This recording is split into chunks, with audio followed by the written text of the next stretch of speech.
You are listening to Futoshi Tachino's Environmental Show. I'm your host, Futoshi Tachino. Welcome to Season 3. Today, a midsummer afternoon in Kanagawa, where resilience is built in everywhere you look.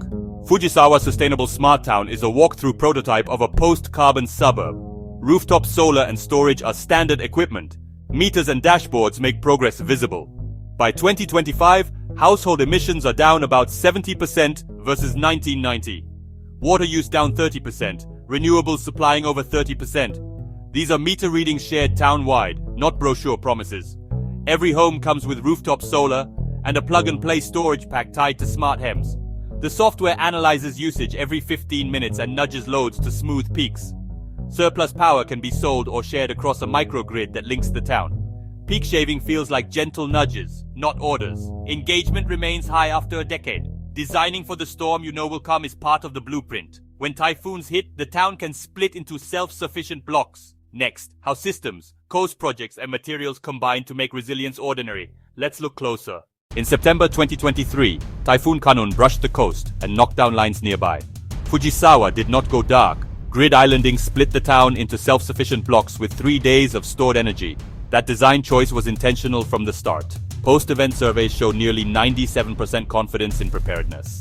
A parallel experiment moved to the sea, floating solar in Tokyo Bay. Teal's triangular pontoons shed force. After Typhoon Ampil in 2024, the array kept operating at capacity.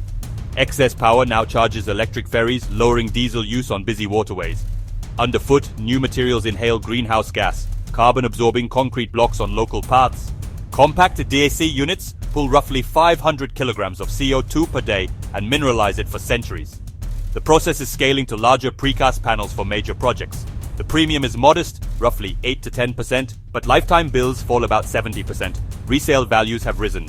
Floating solar costs approach onshore once avoided land rents are included. Delegations are learning here. Software and ideas are being exported worldwide.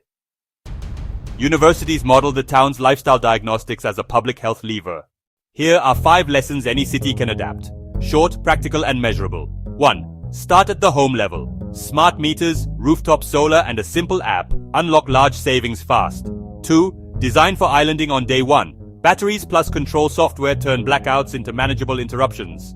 3. Pilot one audacious, locally fit idea, offshore solar or carbon-absorbing materials, and test it hard. 4. Pay people for pro-social habits. Microcredits, bike rewards, demand response bonuses. 5. Publish the numbers. Transparent meters and outages build trust and better decisions. What is a smart town? A neighborhood that shares data and power through a managed microgrid to use less and recover faster. How does islanding work? Software detects a fault and isolates blocks. Local batteries and solar keep them running. Is floating solar safe? Good design. Elevated platforms, careful anchoring and monitoring protects water and habitat. Fujisawa shows that a derelict factory plot can become a neighborhood where future generations breathe easier. Thank you for listening. This was episode 2 of 10. Follow the show and share if this resonated. Until then, be well, stay curious, and keep building the future we want to live in.